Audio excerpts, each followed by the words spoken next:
बहुत समय पहले उत्तर भारत के एक छोटे से गांव में एक रहस्यमय जंगल था। इस जंगल को सिंहबली जंगल कहा जाता था और कहा जाता था कि वहां रात में पेड़ पौधे बातें करते थे और हवा में कोई गहरी आवाज गूंजती रहती थी।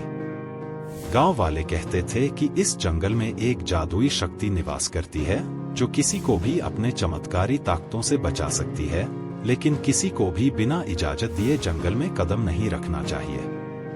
इस गांव में एक नन्हा लड़का था जिसका नाम वीर था।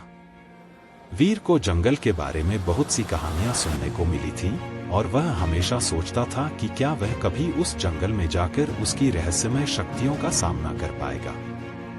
एक रात जब चांद पूरी तरह से आकाश में चमक रहा था और आसमान में सितारे बिखरे हुए थे, वीर ने तय किया कि वह जंगल में जाएगा और उसके रहस्यों का पता लगाएगा। वह धीरे धीरे अपने घर से बाहर निकला और गांव के अंतिम छोर तक पहुंचा। यहां से जंगल की गहरी रहस्यमय चुप्पी उसे एक विचित्र आकर्षण महसूस कराती थी। जंगल के भीतर घुसते ही वीर को महसूस हुआ कि कुछ अलग हो रहा था। हवा में ठंडक थी और दूर दूर तक पक्षियों की आवाजें नहीं आ रही थी। अचानक एक बड़े बरगद के पेड़ के नीचे एक आकाशीय प्रकाश दिखाई दिया। यह कोई साधारण रोशनी नहीं थी, बल्कि बहुत ही कोमल और मोहक थी। वीर ने बिना डर के उस रोशनी की ओर कदम बढ़ाए। जैसे ही वह उस रोशनी के पास पहुंचा, उसके सामने एक पुराना सफेद बालों वाला साधु प्रकट हुआ। साधु ने वीर को देखा और कहा, तुम्हारा दिल साफ है वीर। तुमने इस जंगल के रहस्यों को जानने की इच्छा की है, लेकिन याद रखना, यह जंगल केवल उन्हीं को अपने रहस्यों का खुलासा करता है जिनका दिल सच्चा हो।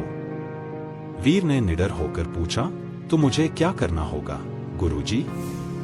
साधु मुस्कुराए और बोले, तुम्हें जंगल के सबसे गहरे हिस्से में एक दिव्य फूल मिलेगा। वह फूल किसी के लिए भी जादुई शक्ति का प्रतीक है, लेकिन इस फूल को लेने से पहले तुम्हें अपने डर और संकोच को पार करना होगा। वीर ने साहसिकता से कहा, मैं तैयार हूं। साधु ने उसे जंगल के भीतर जाने का संकेत दिया।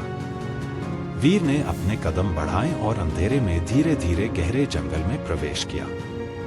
रास्ते में उसे कई अद्भुत चीजें दिखाई दी, उड़ते हुए जानवर, चमकते हुए पत्थर और हवा में बजी हुई रहस्यमय आवाजें। लेकिन वीर ने किसी भी चीज से डरने की बजाय उसका सामना साहस और दिल से किया। कुछ समय बाद वह एक छोटी सी झील के किनारे पहुंचा, जहां वह दिव्य फूल खिला हुआ था। वह फूल एक नीली रोशनी में नहाया हुआ था और उसकी पंखुड़ियां जैसे तैरती हुई सी लग रही थी। वीर ने उसे हाथ में लिया और महसूस किया कि उसके भीतर एक अजीब सी शक्ति का संचार हो रहा है। वह समझ गया कि अब वह इस जंगल के रहस्यों को समझने के लिए तैयार था। जैसे ही वीर ने फूल को उठाया, साधु फिर से प्रकट हुए।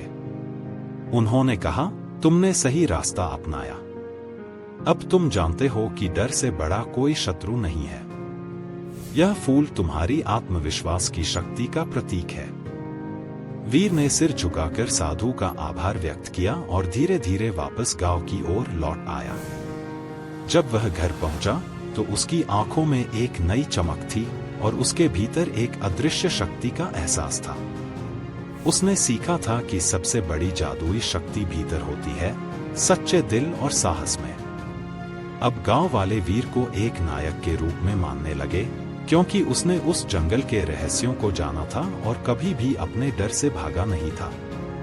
और उस दिन के बाद जंगल में रात को कभी भी कोई डरावनी आवाज नहीं आई, बल्कि वहां शांति और सौहार्द का साम्राज्य स्थापित हो गया। उम्मीद है कि आपको यह जादुई और साहसिक कहानी पसंद आई होगी।